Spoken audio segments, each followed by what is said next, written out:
Namaste. So I'm Gurdev Nidar Singh.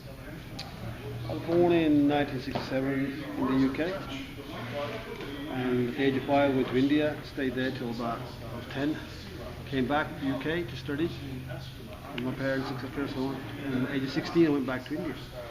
And at the age of 16 I met my Gurdev, my master, Nidar Singh.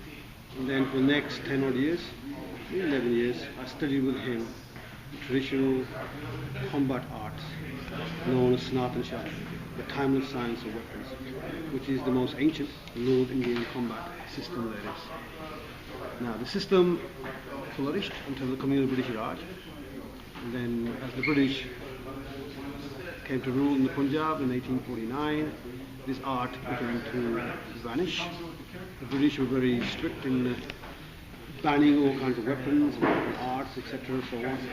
One individual, one known as Sanatan Singh Nihang, a veteran of the Sikh army who fought the British, he kept this tradition alive. He was hunted by the British for about 30 years as a bandit, and eventually the British and the Nihangs are the martial order of the Sikhs, we came to understanding that we would not interfere with each other's practices and so on and so on.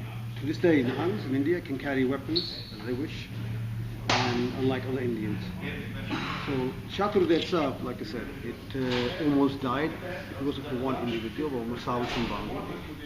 And after him, he taught a guy called Mangal Singh Singh, and to my instructor, Nidar Singh. I studied with him, like I said, from 84 onwards to about 95-ish, and then I came back. Then I came to the UK. So I slowly began to introduce this into the Sikh scene in the UK, and you're going to appreciate with the coming of British Raj, they did not just take Punjab over; they completely altered it, changed it. So Sikhism got revised. So majority of Sikhs that now exist, they practice a revisionist form of Sikhism, which does not take kindly to the actual history and traditions of the Sikh tradition as practiced by the traditionalists. So imagine a conflict between Catholics and Protestants and so on, like that. Anyhow, I managed to, since I started in 95, I'm here now in Texas. So I'm spreading my wings around the world and teaching and so on. The art is an ancient art, and its core principle is based upon what we call the Guru Mantra. So Guru Mantra is a particular concept, an idea which underlies all the art. So imagine if you have a fundamental creed, what sums that creed up is what we call the Guru Mantra. And the Guru Mantra in Shaturda is Kal, which means Shiva, which means attraction, which means gravity. So everything we do, we move with gravity. You don't use muscles directly. So from a Chinese perspective, this art will be called the internal art. And the art itself encompasses of 10 different fighting styles, which at one time they were from different parts of India.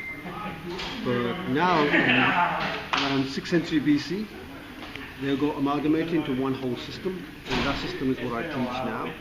It is unarmed skills, weapon skills, but it's not a sport as such. It is combative in nature. It is linked with history, traditions, philosophy, etc. and so on. Not religion, but history, philosophy, spirituality, etc. and so on. And as a consequence, to preserve this art now in its intact form is what I'm endeavouring to do. And as all martial artists now, in this day and age, tradition is not so much respected. The traditional arts, especially combat arts, sometimes deemed as too vicious for this age, etc. and so on. Other times, the ideology, the philosophy conflicts with the like I said, the fast, what's called culture now. Everybody wants it nice. Everybody doesn't want to put the effort into. They want to just quickly become masters, etc. and so on. So, no. It's like a good wine. It takes time to mature into a true martial artist. A martial artist is all-rounded in terms of has physical skills. He has emotional control, intellectual acumen, and lives a life which is beneficial not only to himself but to society and the world itself. So Shaturda, Sanatan Shaturda, his full name is Timeless Science of Weapons, is the ancient art, the most ancient art of India, and this is what I'm here to teach or introduce people to.